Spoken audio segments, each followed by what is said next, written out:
Hey Saints, I'm looking at, let me show you here. I was looking at Torah calendar and May 2nd, sundown to sundown, May 3rd, Pesach Sheni, the second Passover. And I had done a couple of videos where I mentioned this possibility of second Passover. May be an interesting time to think about the rapture of the church. The rationale was if Jesus was the first fruits and he died on Passover and the first month and all, then would the rest of the harvest come in after that? And I personally think that if we follow the harvest cycle, that the wheat harvest is probably the tribulation saints. And so, if these harvest cycles mean something in terms of the rapture, and I'm not sure they do, but if there is one interesting event that's kind of smack dab in the middle of that barley harvest that I talked about, and that's the second Passover. I also think it's curious that it's the only one of the feasts of the Lord that has a second opportunity to participate. And so let's just take a look at the recommended passage readings about the second Passover. And I think the Numbers 9 is where it's defined. But 2 Chronicles 29 through 31:1 is an application of it, and it's actually kind of a cool one. This is starting at 29. It talks about the ascension of Hezekiah to the throne. I think he was 25, and right away he's convicted about all the idolatry that Ahaz and the prior kings had in place, and so he goes about to restore the temple and to reconsecrate the temple and get ready to do sacrifices and reconsecrate the priests and all that. And it's I don't know, I don't want to make too much of it, but it's kind of this restoration of the faith, if you want to say. And then he gets excited, and please, I can't read you, well, I could, but I can't read you 2 chapters of the Bible here just to kind of get you into the groove, but just come read 2 Chronicles 29 and 30. And down a ways here, after the temple's consecrated, a number of the priests are consecrated, and he did that in the first month of the year. Now he gets the idea to try and get all of Israel involved and bring them in for the second Passover.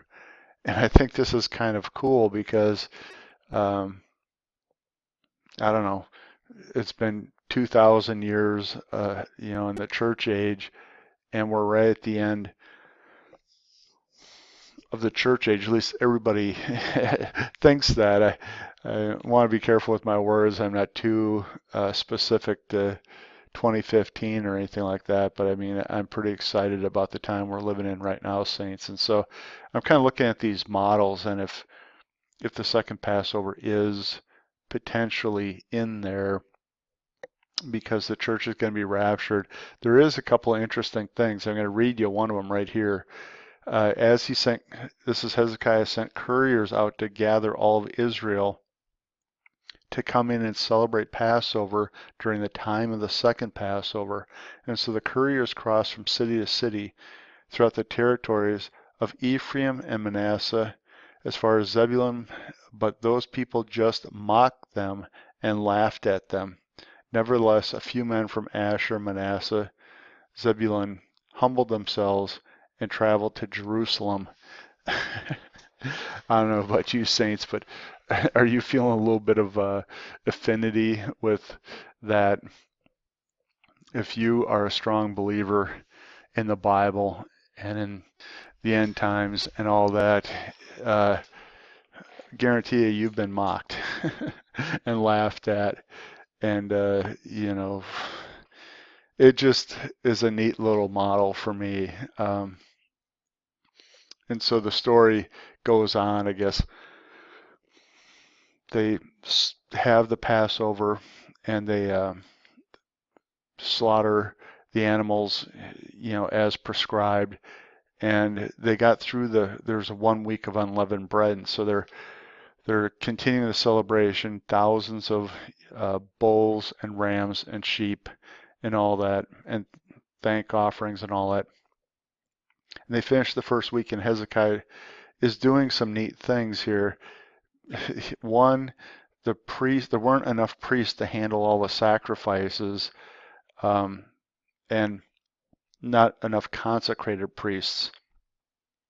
And so he's trying to pray to the Lord to say, Lord, please let it be okay on this special occasion.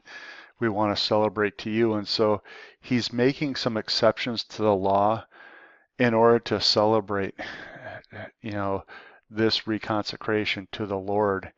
And he does a couple of different things in here. He also extends the Feast of Unleavened Bread a second week. And then he really lays it on with, tons more, 1,000 bulls, 10,000 sheep, and all this, and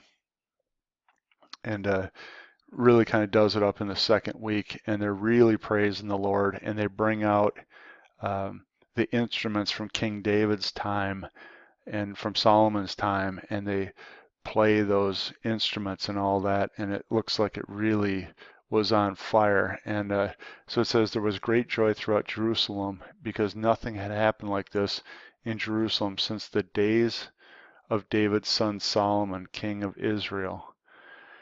So I'll leave you with that, saints. It just kind of reminds me of what I think the rapture is going to be like. Is we've been mocked, we've been ridiculed. We know that we're going to go home soon. I sure hope it's on the second Passover of 2015, May 2nd to May 3rd, but I'm not a date setter. I throw that out there because I've looked at every one of these possible feast days, and I think something in this barley harvest time frame makes the most sense biblically. But I guess give me a year if we're still here. Maybe I'll have shifted again. But this is the ultimate celebration Hezekiah did, after, years and years and kings of pagan worship corrupting the holy place. And I feel like the saints that I've been listening to on YouTube, at least, have been in a rapid fashion re-sanctifying their lives because they see the coming of the Lord. And so I think this model is really interesting, and I just wanted to point it out and hopefully encourage you to come read 2 Chronicles 29 and 30.